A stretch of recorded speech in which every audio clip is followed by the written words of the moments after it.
name is Michelle. Welcome back to my classroom. Thank you so much for clicking on this video. As you can see by the title, I'm going to share with you an update from Education First. I'm going to share with you my thoughts of this update, and I'm going to share with you what my plans are moving forward. Before we do get into the video, if you are new to my channel, welcome.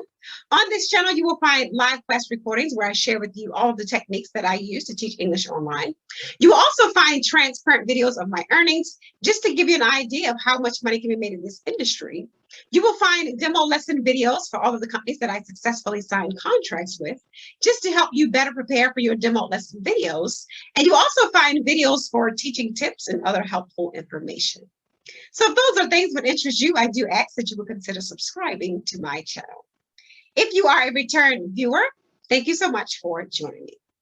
So as I said, I'm going to share with you an update for Education First. I'm going to share with you my thoughts of this update, and I'm going to share with you what my plans are moving forward.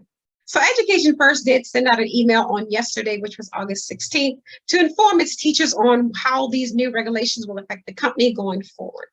So I'm going to share this email with you. I'm not going to read it entirely, but I'm going to share those sections of the email with you that you might find to be most helpful. Dear instructor, you may have read about recent changes to regulations governing the ESL industry in China. These regulations, announced by the Chinese government, restrict activity for ESL companies, particularly the use of instructors that are based outside of China.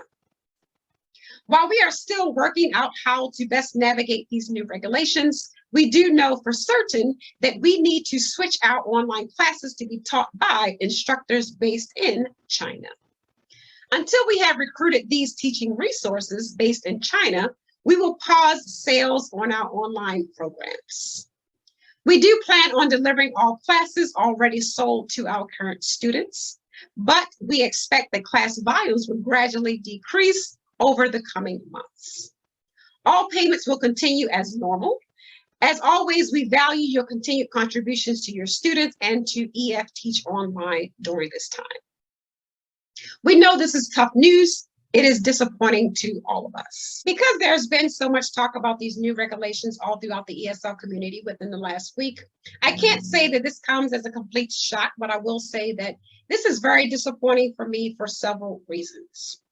As many of you may know, I do most of my teaching with Education First, so this is the primary source of my income.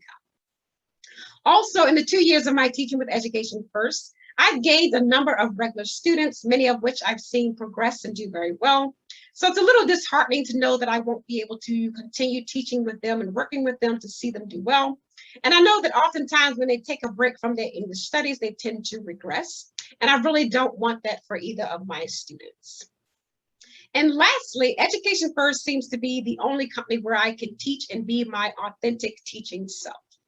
Many of the other companies require you to have a secondary reward for every class or an excessive number of props for every lesson.